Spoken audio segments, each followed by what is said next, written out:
Tila hindi kumbinsido ang isang ekonomista sa mga Ekonomista pala.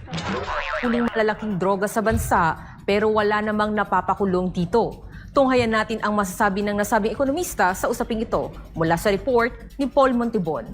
Kasi nga, magsosona na siya eh. Kaya kailangan niya ng mga photo-op at saka yung mga balita o kaya yung mga maibabalita niya o masasabi niya dun sa SONA. Ang problema kasi nahahalata ng mga Pilipino, especially na tong ekonomista na to, na parang tila yata si Marcos for the show lang. For the show lang yung ginagawang pagtulong o yung for example, yung sa school, 'di ba? Pagsakay sa MRT. For the show lang eh. Parang lahat ng mga pwede niyang gawin o yung masasabi niya, pwede niyang sabihin dun sa SONA, iginagawa niya ngayong panahon na to. Last month lang niya lang pinaggagawa. Punta siya ng school, punta siya ng port, diba? Punta siya ng MRT. Ano to? Ngayon ka lang nagkaroon ng oras after 3 years, Presidente Marcos.